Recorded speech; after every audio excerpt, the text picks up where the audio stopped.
ഭരണതലത്തിലും മുന്നണിയിലും ഏകോപനമില്ലെന്ന ഘടകകക്ഷികളുടെ അമർഷവും പരാതികളും ഗൗരവത്തോടെ കണ്ട് കോൺഗ്രസ് നേതൃത്വം ഉണർന്നു പ്രവർത്തിക്കുന്നു. ഹൈക്കമാൻഡിന്റെ കർശന നിർദ്ദേശം മാനിച്ചുകൊണ്ട് ഏറെക്കാലമായി മുടങ്ങിക്കിടന്ന UDF നേതൃയോഗം വ്യാഴാഴ്ച തിരുവനന്തപുരത്ത് വിളിച്ചു ചേർക്കുകയാണ്. മുന്നണി ശക്തിപ്പെടുത്തി ഭരണമികവ് വർദ്ധിപ്പിക്കാനും കൂടുതൽ കാര്യക്ഷമമായി മുന്നോട്ടു പോകാനുമുള്ള കോൺഗ്രസിന്റെ ഉറച്ച നിലപാടാണ് ഈ നീക്കത്തിന് പിന്നിൽ. വ്യാഴാഴ്ച ചേരുന്ന സുപ്രധാന മുന്നണി യോഗത്തിൽ പ്രധാനമായും ഭരണപരമായ തീരുമാനങ്ങൾ പങ്കുവയ്ക്കൽ, ബോർഡ്, കോർപ്പറേഷൻ ചെയർമാൻ സ്ഥാനങ്ങൾ, വിവിധ കമ്മീഷനുകളിലേക്കുള്ള നിയമനങ്ങൾ തുടങ്ങിയവയിൽ അന്തിമ ധാരണയിലെത്താനാണ് നീക്കം. വലിയ കക്ഷികൾക്കും ചെറിയ കക്ഷികൾക്കും ഒരുപോലെ അർഹമായ പ്രാതിനിധ്യം ഉറപ്പാക്കാൻ പരമ്പരാഗത UDF ഫോർമുല അടിസ്ഥാനമാക്കിയാകും ചർച്ചകൾ. തർക്കങ്ങൾ ഒഴിവാക്കാൻ ഒരു പ്രത്യേക ഉപസമിതിയെ രൂപീകരിച്ച് കാര്യം വേഗത്തിലാക്കാനും കോൺഗ്രസ് മുൻകൈയെടുക്കും. കൂടാതെ മുൻ LDF സർക്കാരിന്റെ കാലത്ത് രൂപീകരിച്ച സ്ഥാപനങ്ങൾ UDFന് അനുയോജ്യമായ രീതിയിൽ വിഭജിച്ചു നൽകാനും മുന്നണി വിട്ടുപോയ മുൻ ഘടക കക്ഷികളുടെ ഒഴിവുകളിലേക്ക് യോഗ്യരായവരെ നിയോഗിക്കാനും ഏകദേശ ധാരണയായിട്ടുണ്ട്.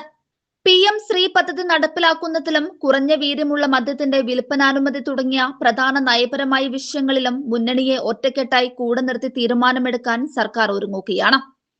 അതേസമയം സംഘടനയ്ക്ക് പുതിയ ദിശാബോധവും പുതിയ ഊർജവും പകരണമെന്ന ലക്ഷ്യത്തോടെ KPCCക്ക് പുതിയ അധ്യക്ഷനെ കണ്ടെത്താനുള്ള നടപടികളും ഹൈക്കമാൻഡും സംസ്ഥാന നേതൃത്വവും തമ്മിൽ ദ്രുതഗതിയിൽ പൂർത്തിയാക്കുന്നുണ്ട്. ഓഗസ്റ്റ് ആദ്യവാരത്തോടെ ഇതിൽ ഔദ്യോഗിക പ്രഖ്യാപനമുണ്ടാകും.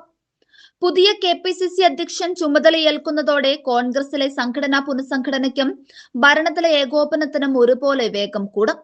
UDFനെയും കോൺഗ്രസിനെയും എക്കാലത്തെയും കരുത്തുറ്റ ശക്തിയാക്കി മാറ്റി നിർണായക നേട്ടങ്ങൾ കൊയ്യാനുള്ള കൃത്യമായ റോഡ് മാപ്പാണ് ഈ നീക്കങ്ങളിലൂടെ ഹൈക്കമാൻഡും കോൺഗ്രസ് നേതൃത്വവും ഒരുക്കുന്നത്.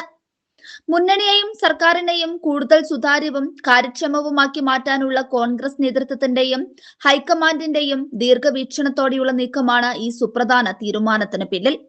അധികാരത്തിന്റെ ഗർവില്ലാതെ ഘടകകക്ഷികളുടെ വികാരം ഉൾക്കൊണ്ട് അവരെ ഒപ്പം നിർത്തി ഭരണം മുന്നോട്ട് കൊണ്ടുപോകാനുള്ള കോൺഗ്രസിന്റെ ജനാധിപത്യ മര്യാദയും പക്വതയുമാണ് ഇതിലൂടെ പ്രകടമാകുന്നത്.